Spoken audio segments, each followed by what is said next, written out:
கிருஷ்ணாய பரமாத்மனே நமः. ஸ்ரீமத் பகவத்கீதை 6வது அத்தியாயம் 11வது ஸ்லோகம் ஏற்கனவே பார்த்தோம். 12ல இருந்து இப்ப பார்க்க வேண்டியது. நாம படிச்சுட்டு இருக்கிற டாபிக் என்ன அப்படின்னா, தியான யோகியாகனவன் தியானத்தை பண்ணுவதற்காக என்ன அந்தரங்க சாதனம் இருக்கணும், பகிரங்க சாதனம் என்ன அப்படிங்கிற விஷயத்தை பகவான் இப்ப சொல்லிக் கொண்டிருக்க. அந்தரங்க சாதனத்துல சொன்ன அவன் ஏகாக்கியா இருக்கணும், தனியா இருக்கணும், எதச்சித்த ஆத்மா, நன்றாக கட்டுப்படுத்தப்பட்ட ஒரு மனம் கொண்டவனாக இருக்கணும். நன்றாக கட்டுப்படுத்தப்பட்ட மனம்னா அற வாழ்க்கையின் மூலம், பை பிராக்டிஸ், அப்படி கட்டுப்படுத்தப்பட்ட ஒரு மனதை கொண்டவனாக இருக்கணும். சும்மா புக்ல படிச்சுட்டும் இதெல்லாம் பண்ணணும் இதெல்லாம் பண்ணணும் அப்படின்னு புக் நாலேஜ் இல்லை. he must put it into his practice, daily life. அப்படி இருக்கணும். நிராசீகி, எந்த ஒரு விஷயத்திலையுமே கொஞ்சம் அல்ப ஆசை அப்படிங்கிறது ஒட்டி கொண்டு இருக்கு அப்படிங்கறதெல்லாம் இருக்கக்கூடாது. எந்த மாதிரி ஆசையுமே இருக்கக்கூடாது. இது இருந்தா தேவலாம், இது இது இருந்தாதான் என்னால ப்ரொசீட் பண்ண முடியும், இந்த வாழ்க்கையே இதுதான் எனக்கு மெயின் அப்படின்னு எல்லாம் நிறைய லிஸ்ட், பக்கெட் லிஸ்ட்ன்னு சொல்றோம் இல்லையா, இந்த பக்கெட் லிஸ்ட் எல்லாத்தையும் எடுத்து பக்கெட்டை கவுத்துறணும், ஒண்ணுமே இருக்கக்கூடாது. அப்படி ஒரு மனம், எதிராலையுமே அவன் தவறப்படாத ஒரு மனம். இந்த ஆசை அப்படின்னு சொல்லும்போது முன்னாடியே சொல்லியிருக்கேன், இந்த சங்கல்பம் அப்படிங்கிறது ரொம்ப முக்கியமான ஒரு விஷயம். ஆசையில முதல்ல அந்த சங்கல்பம் தான் நமக்கு பெரிய எதிரியா இருக்கு. சங்கல்பம்ங்கிறது என்னது? ஒரு பொருள் எனக்கு இன்பத்தை கொடுக்கும் அப்படிங்கிற எண்ணம். அந்த எண்ணத்துல இருந்து ஆரம்பிச்சு எல்லாத்தையும் எடுத்துரும். நான் முதல்லயே சொன்னோம், நம்ம முதல்ல 4-5 ஸ்லோகத்திலேயே என்ன சொல்லியிருக்கார்? ஃபர்ஸ்ட் ஸ்லோகத்திலேயே என்ன சொன்னார்? அனாசிரித கர்ம பலன் சொன்னார். அடுத்தது நஹ்ய சந்நியஸ்த சங்கல்பக, யாரு சங்கல்பத்தை சந்நியாசம் செய்யாமல் இருக்கிறானோ அவனுக்கு இது கஷ்டம் சொன்னார் இல்லையா. அதனால சங்கல்பம்ங்கிறது ரொம்ப முக்கியம். அப்படி சங்கல்பமே இல்லாத நிலையத்தான் நிராசீகி அப்படின்னு. யாருக்கு ஆசையே இல்லையோ அவர்களுக்கு சேர்த்து கொள்ளக்கூடிய ஒரு குணம் இருக்காது.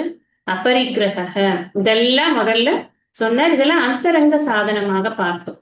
இப்ப பகிரங்க சாதனத்துக்கு எப்படிப்பட்ட ஒரு இடத்தை அவன் தேர்ந்தெடுத்து அதுல உட்காரணும் அப்படிங்கிற விஷயத்த சொன்னார்.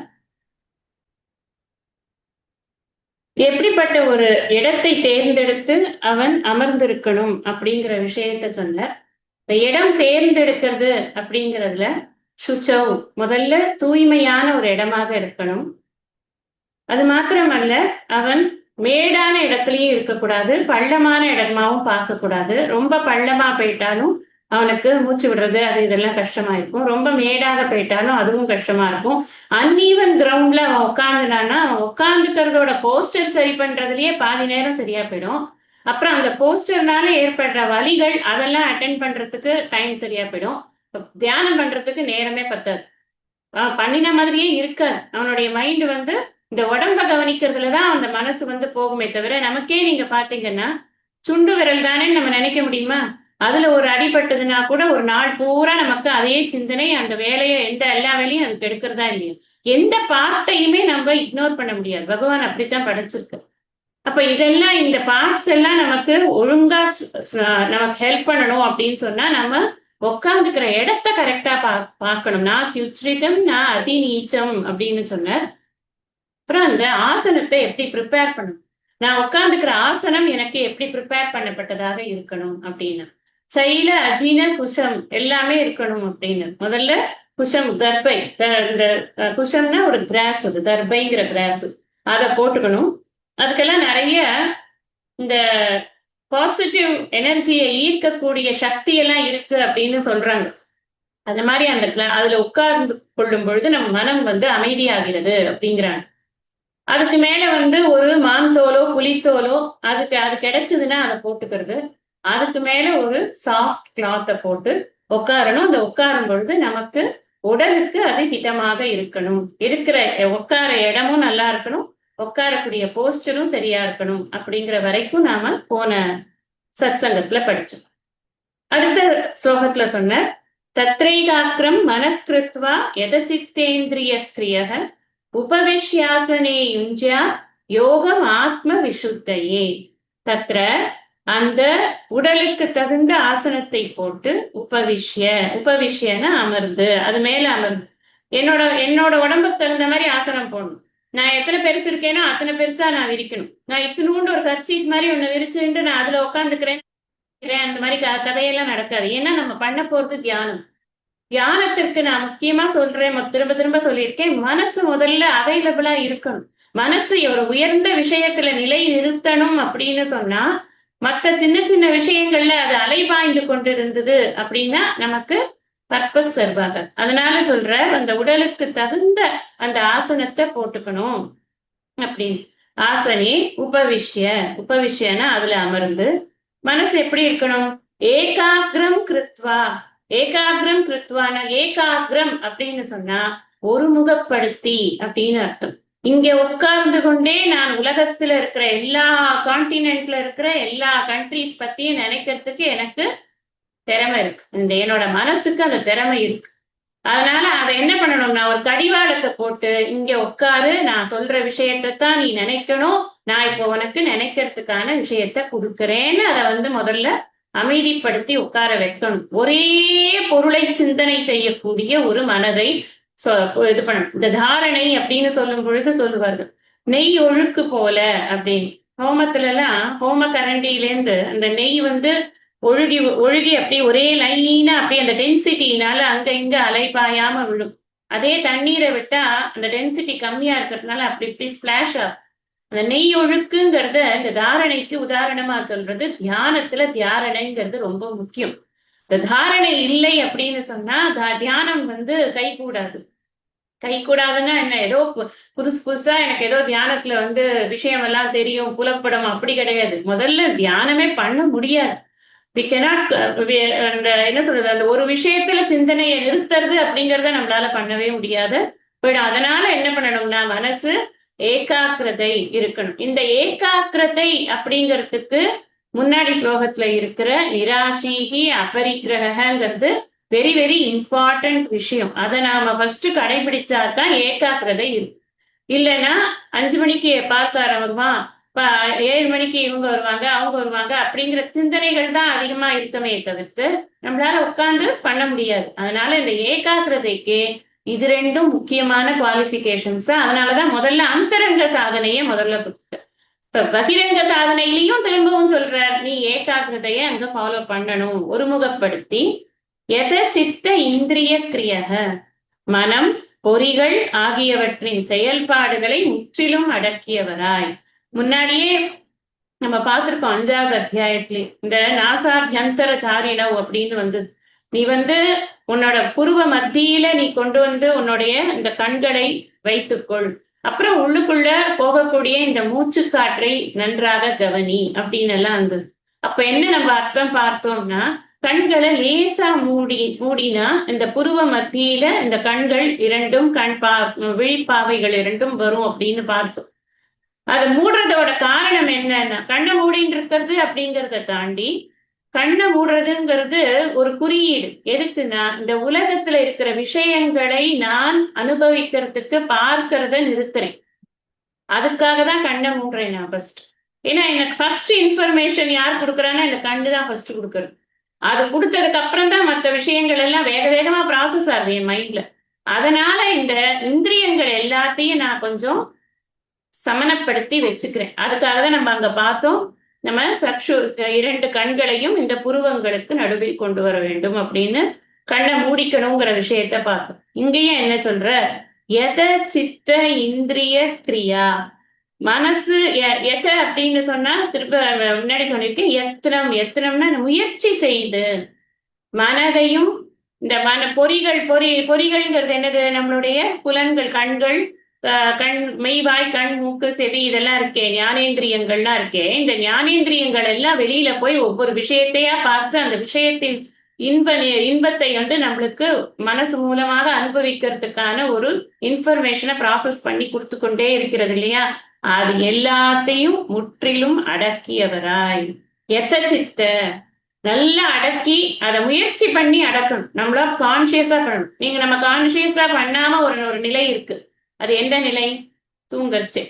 தூங்கிக் கொண்டிருக்கும் பொழுது நம்ம முன்னாடி இருக்கிறது ஒரு விலை உயர்ந்த பொருளா இருந்தாலும் கூட நமக்கு அது என்னன்னே தெரியாது. கண்ணை திறந்துருக்கச்சே கூட அது விலை உயர்ந்த பொருள்ங்கிற எண்ணம் கூட நமக்கு வராம இருக்கணுங்கிறது தான் இங்க. தூங்காமல் தூங்கி சுகம் பெறுவது என்னாலோ, சுகம் பெறணும்னாலே தூங்காமல் தூங்கணும் அப்படிங்கிறது அதுலேயும் தெரியறது இல்லையா? தூங்குறதும் போது நமக்கு சுகம் கிடைக்கிறது. விழித்து கொண்டிருக்கும் போது கூட உறங்குபவன் போல நாம இருக்கணும். விஷயங்களை பொறுத்த வரைக்கும் அப்படி இருக்கணும். நனவினில் சுழுத்தியாகி நன்மகன் ஸ்வபாவமானான் அப்படின்னு கைவல்லி நவநீத ஆசிரியர் சொல்றார். நன்னா நினைவில் இருக்கும் பொழுதே அவன் சுழுத்தி நிலைக்கு போய்விட்ட. சுழுத்தினா என்ன? நல்ல தூக்கம். நினைவினிலேயே சுழுத்தி நிலைக்கு அவன் இருக்குன்னா என்ன அர்த்தம்னா, எந்த பொருளுமே அவனுக்கு பொருளாகவே தெரியல. அவனுக்கு ஒவ்வொரு பொருளுக்கும் ஒரு ஒரு நேம், ஃபார்ம், ஃபங்க்ஷன் இருக்கு. அது அவனுக்கு தெரியல. அந்த நிலைக்கு அவன் எல்லாத்தையும் ஒன்னா பாக்குறதுக்கான ஒரு பாவம் அவனுக்கு, ஏகாத்ம பாவம் அவனுக்கு கிடைக்கிறது, சர்வாத்ம பாவம் கிடைக்கிறது. அதுதான் இந்த டீச்சிங்கோடைய ஸ்பெஷாலிட்டி அப்படின்னு பார்க்கிறோம். இங்க இருக்கணும் அந்த மாதிரி இந்திரிய கிரியான என்ன செயல்பாடு, இந்த இந்திரியங்களுடைய செயல்பாடுகளை எல்லாம் நல்லா அடக்கி அத மனசை ஒருமுகப்படுத்துறது மூலமா நல்லா அடக்கி கொண்டு ஆத்ம விசுத்தே விபரீத பாவனையை நீக்கி நம்ம இந்த உடம்பு நமக்கு சத்தியம் அப்படின்னு நினைக்கிறோம் இல்லையா? இந்த உடம்பு சத்தியம்னோ இந்த ஜெகத் சத்தியம்னோ நினைக்கிறது இருக்கே, அதுக்கு பேர் தான் விபரீத பாவனா அப்படின்னு பேர். இந்த உலகம் எனக்கு இன்பத்திற்கான பொருளாக இருக்கிறது அப்படின்னு நம்ம நினைக்கும் பொழுதும், அது சாஸ்வதமா எப்பவுமே இருந்து கொண்டிருக்கிறது நினைக்கும் பொழுதும், இந்த உடல் எனக்கு அகங்காரத்திற்கான பொருளாக இது இருக்கிறது அப்படின்னு அகங்காரம்னா கர்வப்படுறதுக்குன்னு சொல்லல, எல்லா விதமான உணர்ச்சிகளையும் நம்ம அகங்காரத்தின் மூலமா தான் அனுபவிக்கும். சந்தோஷமோ துக்கமோ இல்ல பெருமையோ எதுவா இருந்தாலும் நமக்கு எல்லாமே இதனாலதான் அந்த புத்தியில இருக்கிற அகங்காரத்தினாலதான் அனுபவிக்கும். அதுக்கான பொருளா இந்த உடல் இருக்கு. சந்தோஷத்தை கொடுக்கறது, துக்கத்தை கொடுக்கறது, எல்லா விதமான உணர்ச்சிகளுக்கும் இடமாக இது இருக்கிறது. போக ஆயத்தனம்னு சொல்லியிருக்கு. இந்த உடம்பு பேரு போக ஆயத்தனம், போகத்திற்கான இருப்பிடமாக இது இருக்கிறது அப்படின்னு. இந்த இந்த இது நிச்சயம் சத்தியம் அப்படின்னு நம்ம நினைக்கிற போதுதான் என்ன ஆகுதுன்னா, எனக்கு ஈகோ பிளாட் ஆகி உட்கார்ந்துருக்கு. என்ன பார்த்து அப்படி சொன்னியா, என்ன மதிக்கலையா அப்படின்னு எல்லாம் கேட்கிறோம் இல்லையா? அதெல்லாம் எதனால கேட்கிறோம்? உடம்புல போய் உடம்புல வச்சிருக்கக்கூடிய ஒரு ஆகிருதி தான் அது, வேற ஒண்ணும் கிடையாது. அதெல்லாம் சுத்தமா நீக்கணும். ஆத்ம விசுத்தே அப்படிங்கிற விபரீத பாவனையை நீக்கிக் கொள்வதற்காக யோகம் யுஞ்சீத யோகம் யுஞ்சியாத், தியானத்தை நீ செய்ய வேண்டும் அப்படின்னு. இப்ப 2 விஷயம் சொல்லியிருக்க. ஒண்ணு, பாக்கியத்துல எப்படி ஆசனம் போட்டு உட்கார்ந்து கொள்ளணும் அப்படிங்கிறது. அடுத்தது, அடுத்த ஸ்லோகத்துல என்ன சொன்ன, இந்த மனசு இந்திரியங்கள் இதனுடைய செயல்பாடுகள் இதையெல்லாம் நன்றாக கட்டுப்படுத்தி நான் கண்களை மூடிக்கொண்டுன்னு சொல்றது இந்த உலக விஷயங்களிலிருந்து விடுபட்டு அப்படின்னு அர்த்தம் இருக்கு. உலக விஷயங்களிலிருந்து விடுபட்டு இந்த சிதில பார்த்தோம். ஸ்பர்ஷான் கிருத்வா பகிர்பாக்யான் சக்ஷுஷ்சைவாந்தரே ப்ருவோஹ பிராணாபானௌ சமௌ கிருத்வா நாசாபியந்தரசாரிணௌ. இப்பதான் படிச்சோம் 5வது அத்தியாயம் 27வது. இதை இந்த இடத்துல ரெஃபரன்ஸ் போட்டுக்கோங்க. ஏன்னா அங்கேயும் அதே படிச்சிருக்கோம். திருப்பியும் பகவான் இங்க மறுபடியும் சொல்றாருன்னா இட் நீட்ஸ் சம் இம்பார்ட்டன்ஸ்ங்கிறதுனால சொல்றாரு. பகவான் கூறல் அப்படிங்கிற குற்றத்தை செய்ய மாட்டார்.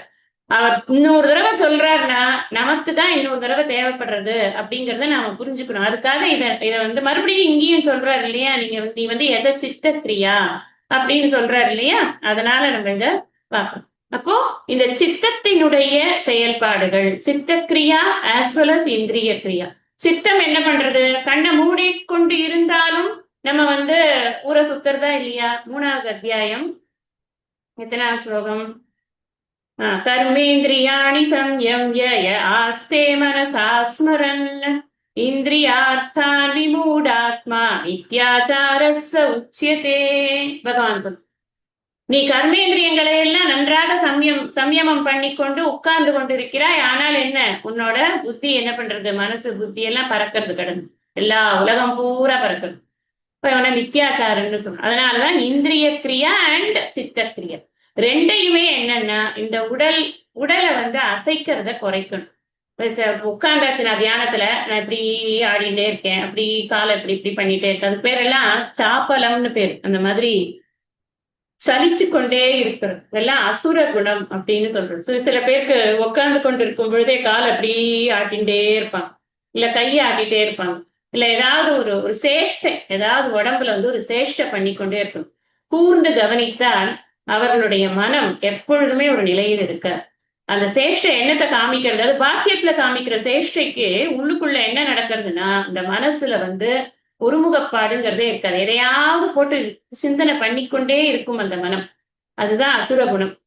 பின்னாடி சொல்லப்படுற நமக்கு தெய்வாசுர சம்பத்லாம் சொல்லும் பொழுது பகவானே சொல்லுவார், இதெல்லாம் வந்து இருக்கக்கூடாது, இந்த குணங்கள் எல்லாம் குறைச்சுக்கணும்.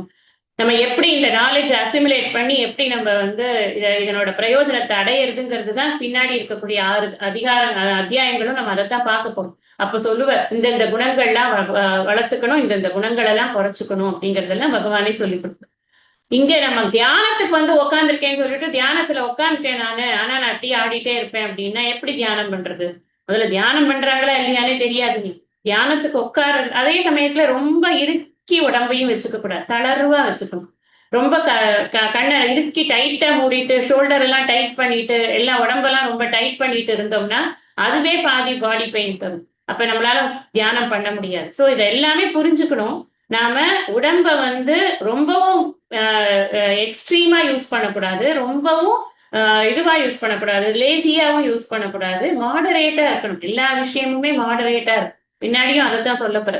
மாடரேஷன் தான் இங்க ரொம்ப முக்கியம். தியானத்துல ஃபர்ஸ்ட் முக்கியம் என்னன்னா மாடரேஷன் இன் எவ்ரிதிங். ஃபுட்டு தாட்டு எல்லாமே தான். அதுதான் பின்னாடி வரப்போறது பகவான் நமக்கு சொல்லி கொடுக்கப்படுறது. அதனால இந்த ரெஸ்ட்லெஸ்னஸ் குறைச்சு உடம்ப வந்து ஒருநிலைப்படுத்தி மனசை ஒருநிலைப்படுத்தி இந்த தியான பயிற்சிக்கு அவன் தயாராகட்டும் அப்படின்னு சொல்ற. அடுத்தது நம்ம 13வது அத்தியாய ஒரு ஸ்லோகத்திலேருந்து படிக்கணும். சமம் காய சிரோ கிரீவம் தாரயன்னச்சலம் ஸ்திரஹ சம்பிரேக்ஷ்ய நாசிகாக்ரம் ஸ்வம் திசச்சானவலோகயன்.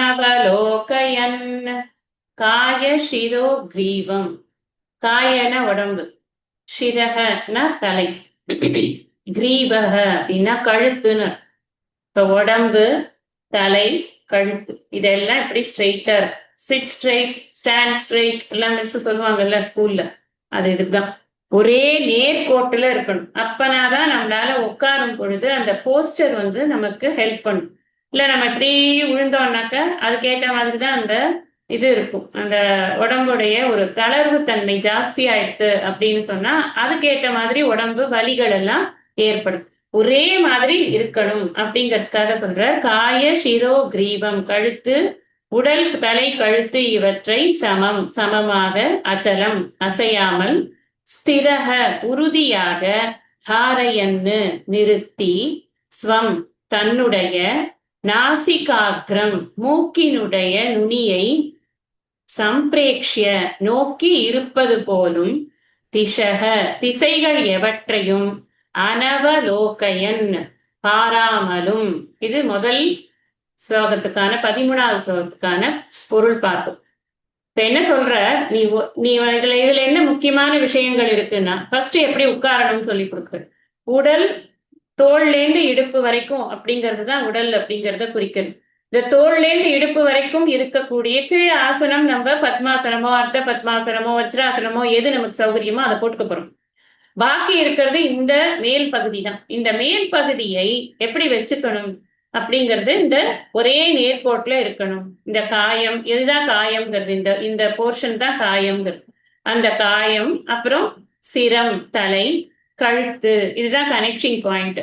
இது எல்லாத்தையும் தொய்வில்லாமல் நேராக உட்காரணும். சரி, நேரா உட்கார்ந்துட்டேன், ஆனா நான் இப்படிதான் பண்ணிட்டே இருப்பேன், அசைஞ்சுட்டே இருப்பேன் இப்படி அப்படின்னா அசையாம இருப்பா அப்படிங்கிற பகவான். அசையாமல் இருக்கணும், ஸ்திரமாக இருக்கணும். சமம் காய சிரோ கிரீவம் தாரையன் அச்சலம் ஸ்திரக. ஃபர்ஸ்ட் ஸ்திரமாக இருக்கணும் அப்படிங்கிறது. ஸ்திரமா இருக்கணுங்கிறது எதுக்காக? நம்ம முன்னாடியே சொன்ன மாதிரி இந்த சாப்பலம் அப்படின்னு சொன்னாரு. இப்படி ஆடிக்கொண்டே இருந்தால் அந்த நம்முடைய எண்ணங்கள் அதற்கேத்த மாதிரி ஆடிக்கொண்டே பெண்டுலம் மாதிரி ஆடிக்கொண்டே இருக்கும். அதனால ஒரே இடத்துல ஒரு சித்த ஏகாகிரதை அப்படிங்கிறது முதல்ல பாடியில ஃபர்ஸ்ட் இது கொண்டு வரணும். ஒரு ஒரு ரிஜிடிட்டி கொண்டு வரணும். ரொம்ப ரிஜிட் இல்ல, ஆடாம இருக்கிற மாதிரியான ஒரு ரிஜிடிட்டி கொண்டு வரணும். அதுக்கப்புறம் தான் மனசு அதே மாதிரி நிற்கும் அப்படிங்கிறதுக்காக அச்சலம் அப்படின்னா, அச்சலம்னாலே அசையாமல் இருப்பது அப்படின்னு அர்த்தம். அருணாச்சலம் சொல்றோம் இல்லையா? அருணாச்சலம்னா என்ன? அசையாம இருக்கக்கூடிய நிலை அப்படிங்கிறதுக்கு தான் அந்த அச்சலம் அப்படி. அச்சலம்னா மலையை குறிக்கக்கூடியது பொதுவாக. அது அசையாம இருக்கு அப்படிங்கிறது. எப்படி வச்சுக்கணும்? நம்மளோட கண்கள் என்ன பண்ணணும் அப்படின்னா, கண்கள் மூக்கின் நுனியை பார்க்கும்படியாக சமம் காய சிரோ கிரீவன் தாரையன்னு அச்சலம் ஸ்திரக சம்பிரேக்ஷிய. எதை சம்பிரேக்ஷிய? எப்படி சம்பிரேக்ஷிய நல்லா பார்க்கணும். எப்படி பார்க்கணும்? நாசிகாக்கிரம், இந்த மூக்கின் நுனியை கண்கள் பார்க்கணும். மூக்கின் நுனியை கண்கள் பார்க்கணும்னா கண்கள் வந்து இப்படி வரணும் இல்லையா? கீழே டவுன். இப்படி பார்த்தோம்னா வச்சுக்கோங்களேன், இப்படி பார்த்தோம்னா எப்படி இருக்கும்?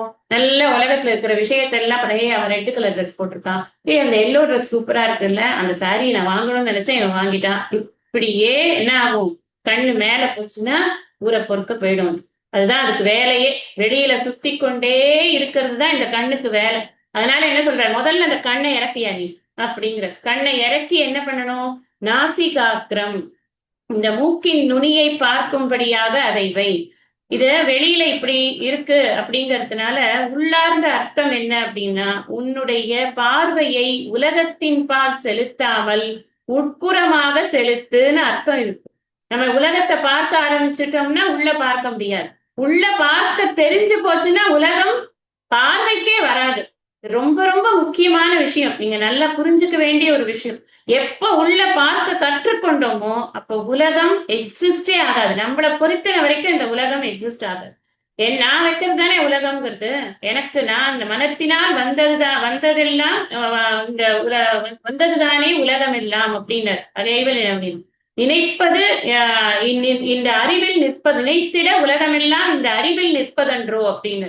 நான் தான் வைக்கிறேன் உலகம்ங்கிறத, நான் கிரியேட் பண்றேன் என்னோட உலகம் அப்படின்னு. அந்த இடத்துல எதுவுமே கிடையாது அப்படின்னா நான் எதையும் பார்க்காம இருந்தேன்னா தான் எதுவும் இல்லாம. நான் பார்க்க பார்க்க என் உலகம் விரிவடைந்து கொண்டே போகும். சிம்பிள் எக்ஸாம்பிள், சும்மா இறங்குங்க, வீட்டை விட்டு இறங்குங்க, ஒரு கடைக்கு போகணும்னு நினைங்க. நீங்க கடைக்கு மட்டுமே ஒரே நோக்கத்தோட கடைக்கு மட்டுமே போகணும் அப்படின்னு தலையை கொஞ்சிட்டு அப்படியே நேர கடைக்கு போனீங்கன்னா சுத்தியில இந்த பக்கம் 5 பேர் இந்த பக்கம் 5 பேர் நடந்து போயிட்டு இருப்பாங்க, யாருன்னே தெரியாது. பார்க்காமயே நம்ம பாட்டு கடையில போய் பொருளை வாங்குவோம், வந்துடும். அதே கண் இப்படி சுத்திட்டுன்னு வச்சுக்கோங்களேன், ஹாய் எப்படி இருக்கீங்க, சௌரியமா, பார்க்கவே இல்லை ரொம்ப நாள் ஆச்சு, அங்க 2-5 நிமிஷம். அப்புறம் அப்படி ஒரு இடமா நின்று அடுத்து கடைக்கு போகணுன்ற எண்ணமும் கடைக்கு போகணுன்ற பர்பஸும் சர்வாகாமையே கூட வந்துடும். டைம் ஆகும். என்னன்னா கண்ணு எப்ப வெளியில விடுறோமோ அப்போ உலகம் உள்ளுக்குள்ள பூந்துடும். கண்ணை எப்ப உள்ள விடுறோமோ அப்போ உலகம் எக்ஸிஸ்டே ஆகாது. இதுதான் ரொம்ப முக்கியம். இவர் வந்து கண்ணை இப்படி வச்சுக்க சொல்லிருக்காரு, கண்ணை வைக்க முடியலையே, கண்ணை வலிக்கிறதே அப்படின்னு நினைக்க வேண்டாம். அது எதுக்கு வைக்க சொல்லியிருக்காரு அதை புரிஞ்சுக்கணும். மூக்கின் நுனியை பார்க்கும்படியாக கண்களை மென்மையாக மூட வேண்டும். இத வந்து நான் ஏதோ எக்ஸாஜரேட் பண்ணி சொல்றேன் அப்படி இல்லை. பகவானே சொல்லியிருக்கிற வார்த்தை பாருங்க, திசஸ்ட அனவலோகை.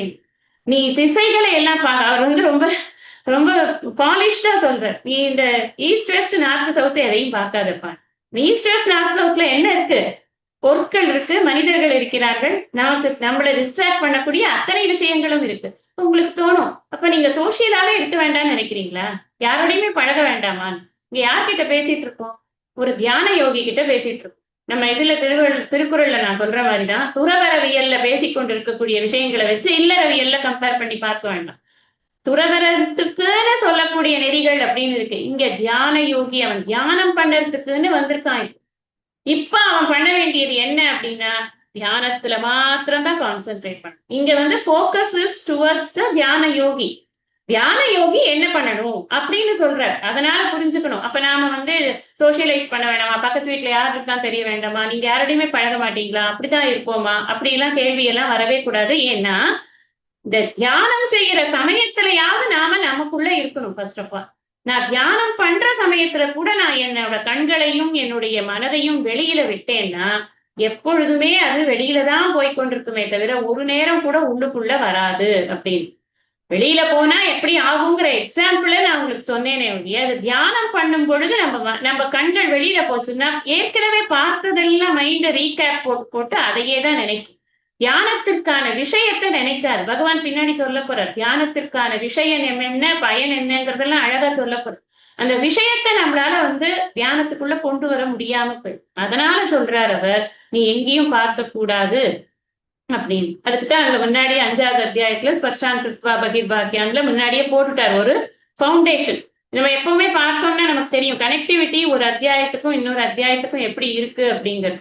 இப்ப திசைகளை பார்க்காமல் இரு அப்படின்னு சொன்னா என்ன அர்த்தம்னா வெளியில உன்னுடைய புத்தி போகாம இருக்கணும் அப்படிங்கிற. தியானத்திற்கு உட்காந்தியானா நான் 1/2 hour தியானம் பண்ணலான்னு முடிவு பண்ணியிருக்கேன் அப்படின்னா 1/2 hour நான் யாருக்கும் இடம் கிடையாது. என்னுடைய மைண்ட்ல யாருக்கும் இடம் கிடையாது. என்னை சுத்தி யாருக்கும் இடம், என்னை முன்னாடி உட்கார்றதுக்கும் யாருக்கும் இடம் கிடையாது. ஏன்னா நான் ஏகாக்கி ரகசி ஸ்திதக யதச்சித்தாத்மா இதெல்லாம் முன்னாடி இருக்கு. நான் அதுக்காக தான் ஒரு தனி இடமா உட்காரணும். இதுல இன்னொரு விஷயம் சொல்லறதுக்கு விட்டுட்டேன் நான். இப்ப இந்த சைலாஜின குஷோத்தரம்னு போட்டிருக்குல்ல, இந்த நம்ம யூஸ் பண்ற அந்த தியானத்திற்கான ஒரு பலகையோ தியானத்திற்கான ஒரு துணி அந்த கீழே போட்டுக்கிறோமே, இதெல்லாமே ஒரு பர்சனுக்கும் ஒன்னொன்னு தனித்தனியா வச்சுக்கணும். ஒரு வீட்லயே 4 பேர் இருக்கோம்னா அவங்கவங்க வச்சுக்கணும். எல்லாத்துக்கும் ஒவ்வொரு ஒரு பர்பஸ் இருக்கு. இந்த தியானத்துக்கு போட்டுக்கக்கூடிய இந்த ஆசனங்கள் இருக்கே அது எல்லாத்தையும் செப்பரேட்டா வச்சுக்கணுங்கிறதுக்கு ஒரு பர்பஸ் இருக்கு. நம்மளோட வைப்ரேஷன்ஸ் அதுல ரிஜிஸ்டர் ஆகும். அதனால நாம என்ன பண்ணணும் அப்படின்னா இதை நீங்க கொடுங்களேன் கொஞ்சம் ஷேர் பண்ணிக்கிறேன் அப்படி இந்த கதையெல்லாம் கிடையாது. எல்லாரும் அவரவர்களுடையது தனித்தனியாக அதை மெயின்டைன் பண்ணணும். அதை கிளீனா வச்சுக்கணும். அதை எப்போ அந்த பிளேஸ முதல்ல சுத்தம் பண்ணி அதை ஒரே பிளேஸா இருக்கணும். முடிஞ்ச வரைக்கும் நான் பாராயணம் பண்றதுனா கூட ஒரே பிளேஸ முடிஞ்ச வரைக்கும் ஃபாலோ பண்ணும். எதுக்குன்னா அந்த பிளேஸ்க்கு ஒரு எனர்ஜி இருக்கு, பிளேஸ்க்கு இருக்கு, நம்ம டைம்க்கு இருக்கு. இந்த டைம்ல டெய்லி இந்த டைம்ல பண்றேன், இந்த பிளேஸ்ல பண்றேன்னா that has a separate energy. அதனால இதெல்லாம் நம்ம கேபிட்டலைஸ் பண்ணிக்கணும். நம்ம என்ன பகவானே நேச்சுரலா கொடுத்துருக்கக்கூடிய விஷயங்களை நம்ம கேபிட்டலைஸ் பண்ணிக்கணும். அடுத்தது என்ன சொல்றார் 14வது ஸ்லோகத்துல, பிரசாந்தாத்மா விகதபீஹி பிரம்மச்சாரி பிரதே ஸ்திதஹ मनः संयम्य मच्चित्तः युक्त आसीत मत्परः. பிரசாந்தாத்மா, பிரசாந்தம் என்ன, மேலான சாந்தம், மேலான அமைதி, அமைதியான மனம் கொண்டவனாக. மனசு அலைபாயக்கூடாது. நாளைக்கு நடக்க போறதையோ அடுத்த வருஷம் நடக்க போறதையோ நேற்று நடந்ததையோ நடக்கக்கூடாது. ஒரு வச்சனம் சொல்லுவாங்க, பாஸ்ட் ஃபியூச்சர் இது ரெண்டையும் நினைக்கிற வரைக்கும் நமக்கு துக்கம் தான். Present is the gift. அதனாலதான் அதுக்கு பேரே பிரசன்ட் அப்படின்னு கொடுத்துருக்கு அப்படின்னு சொல்லுவாங்க. இந்த பிரசன்ட நினைக்கணும். அந்த நிமிஷம் தான் மனசு இருக்கணும், அதை தாண்டி இருக்கக்கூடாது. அதனால அப்பதான் அது பிரசாந்த ஆத்மா, அமைதியான மனம் கொண்டவனாக, விகத பீகி பயமற்றவனாக, பிரம்மச்சாரி பிரதே பிரம்மச்சரிய விரதத்தில் ஸ்திதக நிலை பெற்று, மனக மனதை, சம்யம நன்கு வசப்படுத்தி, மச்சித்தக என்னையே சிந்திப்பவனாக, மத்பரக என்னையே குறிக்கோளாக கொண்டவனாக, யுக்த ஒருமுகப்பட்ட மனதுடன், ஆசீத்து தியானத்திற்கு அமர்வானாக அப்படின்னு அடுத்ததுல சொல்ற. இங்க என்ன சொல்ற, எப்படி மனசை வச்சுக்கணும். ஃபர்ஸ்ட் உட்கார சொல்லிட்டார். சமம் உட்கார்ந்துக்கச்சே என்ன போஸ்டர் கரெக்ஷனை முதல்ல பண்ணி கொடுத்துட்டார். நம்ம தியானத்து கிளாஸுக்கு எல்லாம் போனோம்னா என்ன பண்ணுவாங்க, சிட் ஸ்ட்ரெயிட் அதெல்லாம் சொல்லி முதுகுல எல்லாம் தட்டி இந்த இடத்துல இப்படி கொஞ்சம் இது பண்ணிக்கோங்க அப்படி பண்ணிக்கோங்க எல்லாம் சொல்லி நம்மள ப்ராப்பரா உட்கார வச்சுட்டு அதுக்கப்புறமா தான் நாம தியானத்துல என்ன பண்ணணும் அப்படிங்கறத சொல்லி கொடுப்பாங்க. இந்த தியான கிளாஸ் எல்லாம் நிறைய நடக்கிறது இல்ல. அது பகவானே எடுக்கிற தியான கிளாஸே நமக்கு போகும். இப்ப என்ன சொல்ற, இதெல்லாம் கண்களை நீ நாசி துவாரத்தை நாசி நுனியை பார்க்கும்படியுமாக உன் கண்களை நீ வைத்துக்கொள், எந்த திசையையும் நீ பார்க்காதே அப்படின்னு சொன்னதுக்கு அப்புறமா இப்ப இந்த அளவுக்கு வந்ததுக்கு அப்புறம் இந்த மனசு என்ன பண்ணும், உள்ளுக்குள்ள பார்க்க ஆரம்பிக்கும். உள்ளுக்குள்ள பேர் அமைதி தான் இருக்கு. அந்த பேர் அமைதி அதுக்கு புலப்படும், அந்த மனசுக்கு கொஞ்சம் கொஞ்சமா அது புலப்படும். உடனே ஒரே நாள்ல வந்துருமா அப்படின்னா வரவே வராது. நாளடைவுல கொஞ்சம் கொஞ்சமாக நம்ம மனசு வெளியில சுத்துறது அடங்கினதுக்கு அப்புறமா கொஞ்சம் கொஞ்சமா உள்ள போய் தன்னில் தான் இன்புற்று இருக்க அது நல்லா பழகி, அது மட்டும் அதை பழகிடுத்துன்னா அப்புறம் நீங்க சுவிட்சர்லாந்து கூப்பிட்டா கூட யாரும் போக மாட்டாங்க. ஏன்னா அதுதான் இங்கேயே இருக்கே எல்லாமே. நான் ஒரு பேருக்கு சொன்னேன், அதுக்காக சுவிட்சர்லாந்து போறதுங்கிறது பெரிய விஷயம் அப்படி சொல்லல நானு. ஒரு பேருக்கு சொல்றேன். ஒரு ஒரு பெரிய ஒரு அழகான ஒரு இடம் இருக்கு, அதை வந்து பாருங்க அப்படின்னா கூட அது பெரிய விஷயமா தெரியாது. ஏன்னா உள்ளுக்குள்ளேயே அந்த ஆனந்தம் தான் இருக்கே. நமக்கு என்ன வேணும்? எங்க போனாலும் ஆனந்தம் தானே வேணும். இந்த ஆனந்தம்ங்கிறது நான் இருக்கிற இடத்துலயே என்னால அனுபவிக்க முடியணும் அப்படின்னா மனசு உள்பக்கமா போகணும் அப்படிங்கிறதுக்காக நான் சொல்ல வந்தேன் இதை. அப்புறம் என்ன சொல்றார்? பிரசாந்த் ஆத்மா விகத வீஹி. முன்னாடியே பார்த்தோம், விகதேச்சா பயக்ரோதக எஸ் சதா முக்த ஏவசக அப்படின்னு சொல்லிட்டு முன்னாடி சொல்லியிருக்காருங்க. அதே மாதிரி வீத்தராக பயக்ரோதக அப்படின்னு இந்த பயம், வெறுப்பு, இதெல்லாம் வந்து விருப்பு வெறுப்பு பயம் இது எல்லாத்தையும் ஜெயிச்சவனாக இருப்பவன் தான் சிதப்பிரஜன் அப்படின்னு அங்கேயும் பார்த்திருக்கோம் சிதப்பிரஜ லட்சணத்துல. இங்க என்ன சொல்றாருன்னா விகத பீஹி, இங்க பயத்தை சொல்றார். எதுக்காக பயப்படுறான் ஒருத்தன்? தியானம் பண்ண வந்து உட்கார்ந்து இருக்கிறவன் எதுக்கு பயப்படணும்? எதுக்கு பயப்படுவான்னா தன்னுடைய ஆசைகள் இன்னும் குறையாம இருக்கிற சமயத்துல அந்த ஆசைகளை எப்படியாவது நிறைவேற்றி கொள்ளணுமே, அதுக்கு என்ன வழி ஏற்படுமோ அப்படின்ற ஒரு ஒரு ஃபியூச்சரை பத்தின பயம் தான் அவனுக்கு அதிகமாக இருக்கும். அதுக்கு தான் நான் சொன்னேன், ஃபியூச்சர் பத்தி நினைக்க கூடாது, பாஸ்ட பத்தி நினைச்சாலும் பயம் வரும். பயம் வரும், கில்ட் வரும். நான் இத்தனை நாள் இப்படி இருந்துட்டேனே, இவ்வளவு நாள் நான் டைம் வேஸ்ட் பண்ணிட்டேனே, இப்பதான் எனக்கு இதெல்லாம் தெரியுது, இவ்வளவு நல்ல விஷயம்லாம் இருக்கு, ஆனா என்னால இது இத்தனை நாள் பண்ண முடியலையே, இன்னும் இது மேல நான் எப்படி பண்ண போறேன், எனக்கே வயசாயிடுது அப்படின்னு நினைச்சு பயப்படுறது. நான் எனக்கு மரண தருவாயில நான் இருக்கிறச்சே எனக்கு எப்படிப்பட்ட சிந்தனைகள் வருமோ தெரியலையே அப்படின்னு நினைச்சு பயப்படுறது. யாராவது ஒருத்தர்கிட்ட இருந்து ஏதாவது ஒரு போன் கால் வந்துடுத்துன்னா அவங்களால நமக்கு என்ன கஷ்டம் வருமோன்னு நினைச்சு பயப்படுறது. இப்படி எத்தனையோ காரணங்கள்னால பயம். தன்னால பயம், பிரத்தியாரால பயம், சூழ்நிலைகளால பயம், எதனாலயோ ஒரு பயமானது இருந்து கொண்டே இருக்கும். மனசு எப்போன்னா அது ஒண்ணு பாஸ்ட்ல இருந்தாலோ இல்ல ஃபியூச்சர்ல இருந்தாலும். குழந்தைகள் எல்லாம் போய் பார்க்கணுமே, குழந்தைகள் எல்லாம் எப்படி இருக்கு? டெவிலா இருக்கு இல்லையா? எப்ப பார்த்தாலும் வந்து அடிச்சு தள்ளுறது அது பாட்டு. அது வந்து மேல உயரத்துல நிற்கும், டப்புன்னு குதிக்கும். அது தெரியவே தெரியாது. விழுந்தா கால் உடையும், பிராக்சர் ஆகும் அப்படின்னு எல்லாம் அதுக்கு அதுக்கு அந்த அறிவு வந்துடுதுன்னா அதுக்கப்புறம் குதிக்காது, யோசிச்சு யோசிச்சு நின்றுட்டே இருக்கும். அறிவு வராத சமயத்துல என்ன பண்ணும்? துப்பு துப்புன்னு குதிக்கும், போடும், வரும், எங்க வேணா ஓடும். நம்ம அது கொஞ்சம் கூட பயம்ங்கிறதே இருக்காது. ஏன்னா அதுக்கு அந்த துன்பத்தினுடைய அனுபவத்தை அது பட்டதே கிடையாது. அதனால அதுக்கு பயம் கிடையாது. ஒரு தடவை அதுக்கு ஒரு ஒரு சம்டைம்ஸ் ஏதாவது ஒரு சூடா அதுக்கப்புறம் அதே மாதிரியான ஒரு கிண்ணத்தை பார்த்தா கூட தொடாது. ஒரு தடவை அனுபவம் ஏற்பட்டுடுத்துனா பயம் வந்துடும். அனுபவமே இல்லாத போது பயமே வராது. அப்போ இதுல இருந்து என்ன க்ளூ நமக்கு தெரியறது? எந்த அனுபவத்தையும் நாம ரிகலெக்ட் பண்ணி பார்க்க கூடாது. அதுதான் இந்த விஷயம். நம்ம எந்த அனுபவத்தை பத்தி நினைத்து கொண்டாலும் அந்த அனுபவம் பயம், நமக்கு ஒரு நெகட்டிவ் அனுபவம் இருக்குன்னா அது நமக்கு பயத்துக்கு காரணமா போயிடும். அதனாலதான் என்ன சொல்ற, விகத வீஹி பிரசாந்தாத்மா. இந்த அமைதியான மனம்ங்கிறதுக்கு விகத வீஹி இருந்தாதான் அமைதியானது. பயமற்ற மனதில் தான் அமைதி ஏற்படும். இல்லைன்னா மனசு என்ன பண்ணும்? என்ன ஆகுமோன்ற பய பீதியிலேயே இருக்கும். கரெக்ட் தானே? அதனால அது இருக்கக்கூடாது. அப்படின்னா நமக்கு பயம் அப்படிங்கிற விஷயத்த நாம நீக்கணும். பயம்ங்கிறது எப்ப நமக்கு அதிகமா இருக்கும்னா ஒரு இந்த இருமைகளுக்குள்ள மாட்டிக்கும் போதுதான் பயம்ங்கிறது அதிகமா இருக்கும்.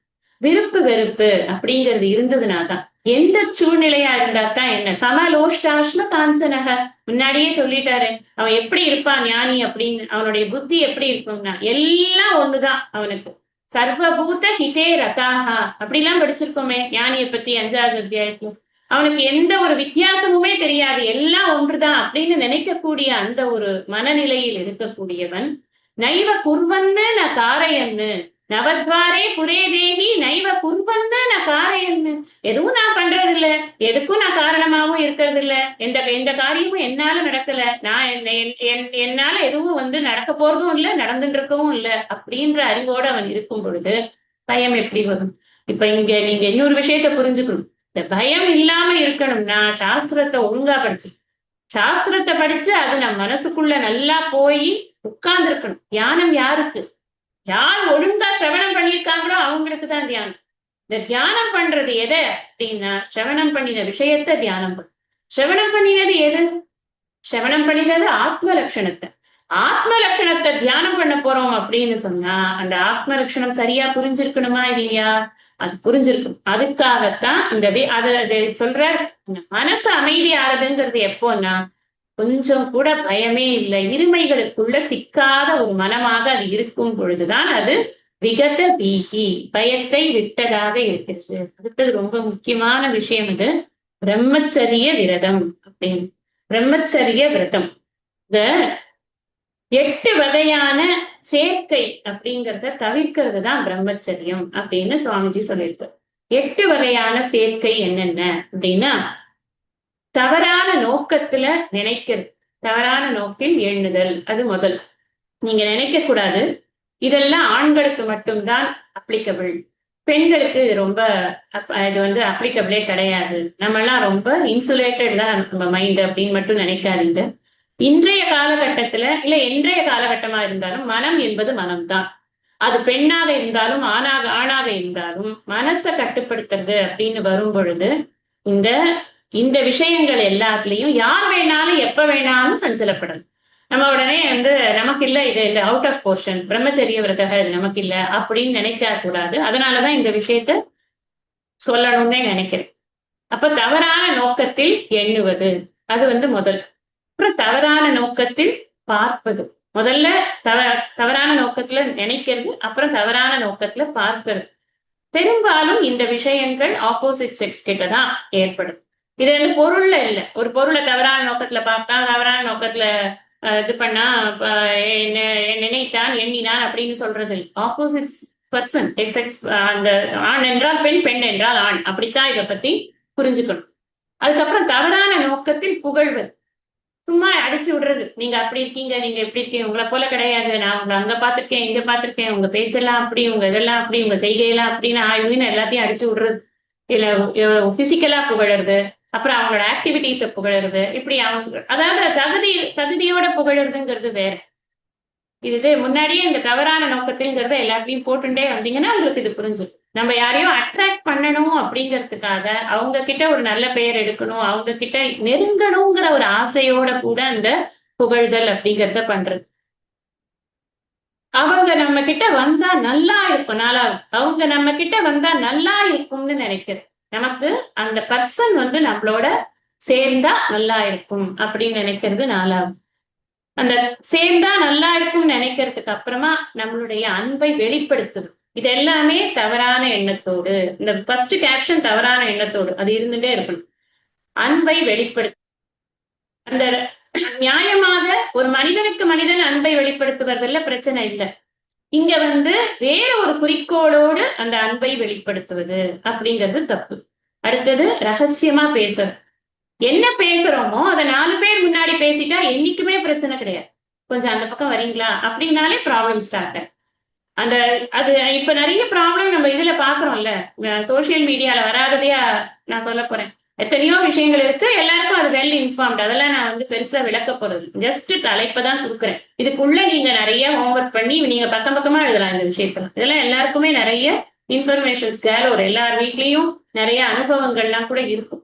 அதனால நம்மளோட கூட இருக்கக்கூடியவர்கள், நம்ம நண்பர்கள், அந்த வட்டாரத்திலேயே நமக்கு நிறைய அனுபவங்கள் நமக்கு காதுக்கும். அதனால இந்த விஷயங்களை மாத்திரம் தெரிஞ்சுக்கணும். எது பிரம்மச்சரிய விரதத்துக்கான தடையாக இருக்கும்னா இந்த விஷயங்கள்னால தான். ரகசியமா பேசுறது 6வது.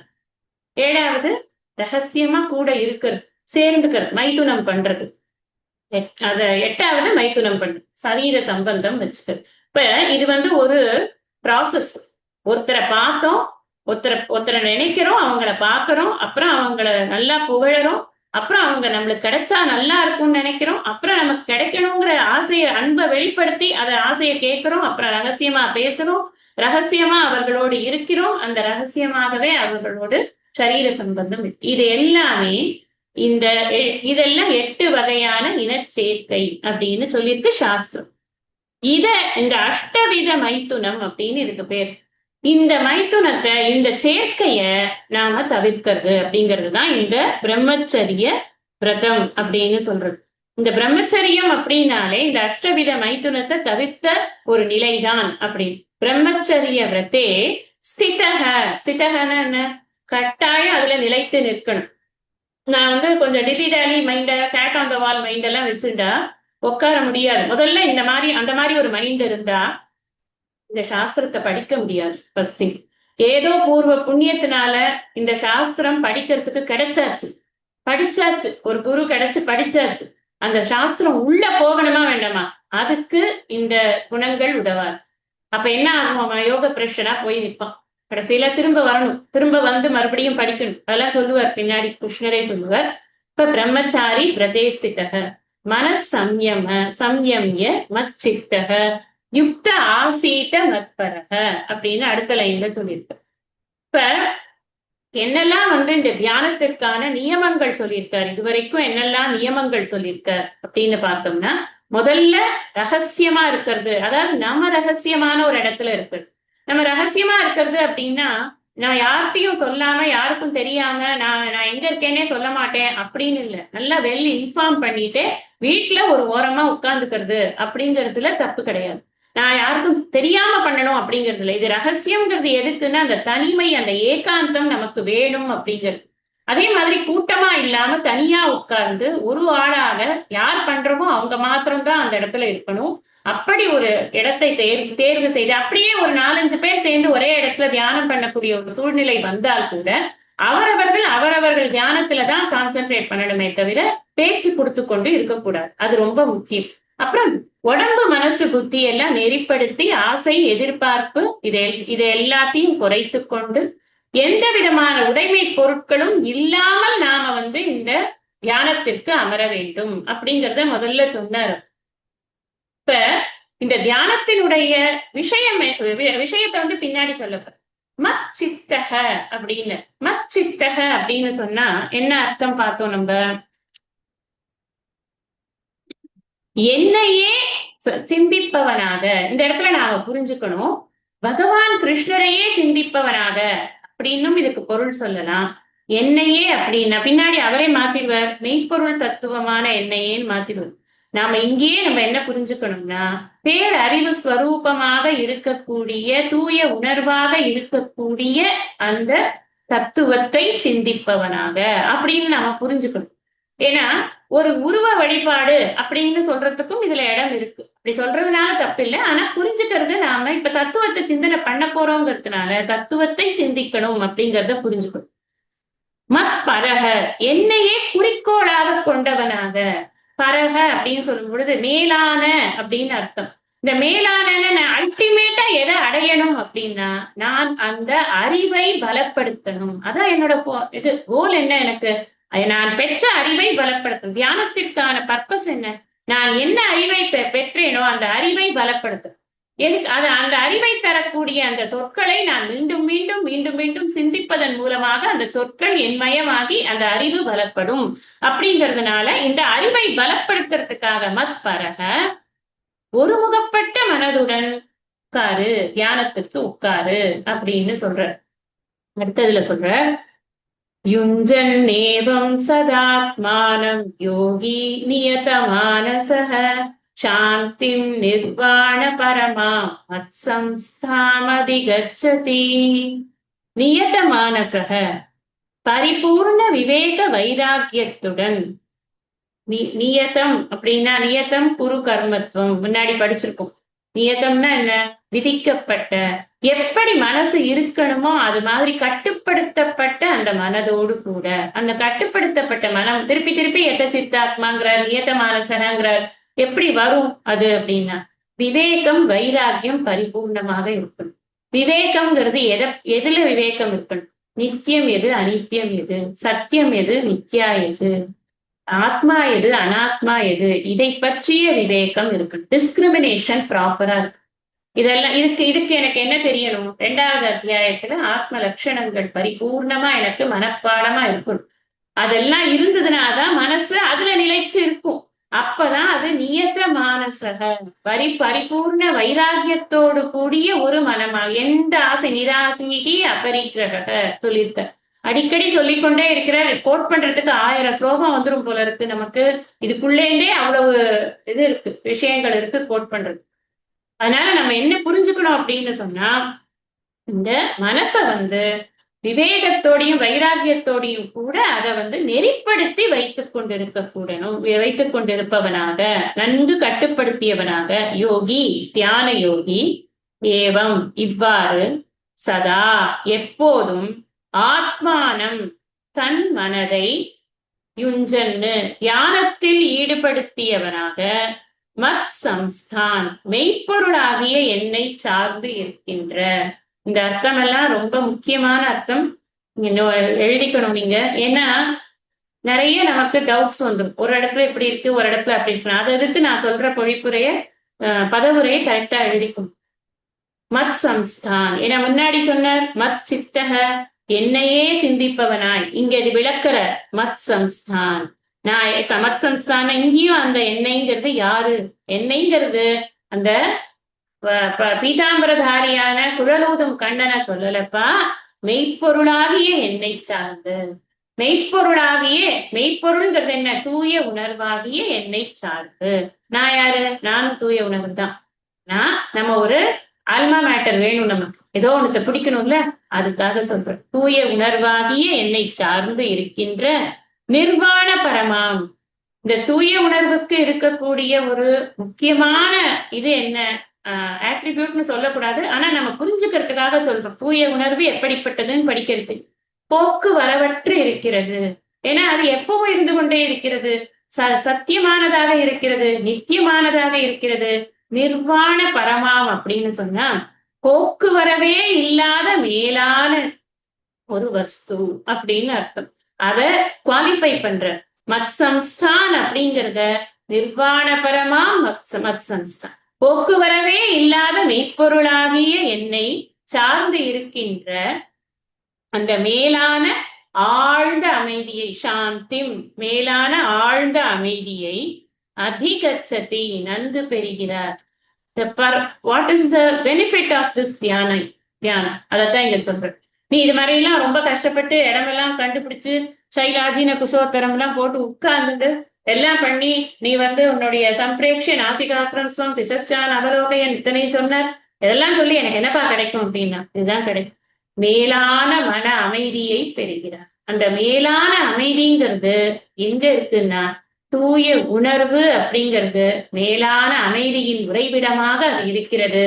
அதை இந்த தியான யோகியானவர் பெறுகிறார் அப்படின்னு நான் பதவுரை தான் சொல்லியிருக்கேன் இந்த 15வது பாடலுக்கு. இதுக்கான விளக்கம் கொஞ்சம் இருக்கு, அதை நம்ம அடுத்த சத்சங்கத்துல படிக்கணும்.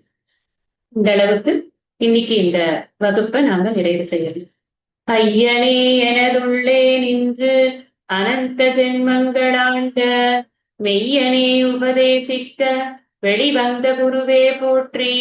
உய்யவே முக்தி நல்கும் உதவிக்கோர் உதவினாயே செய்யுமாறு ஒன்றும் காணேன் திருவடி போற்றி போற்றி. நிறைவு பிரார்த்தனை. நிறைவு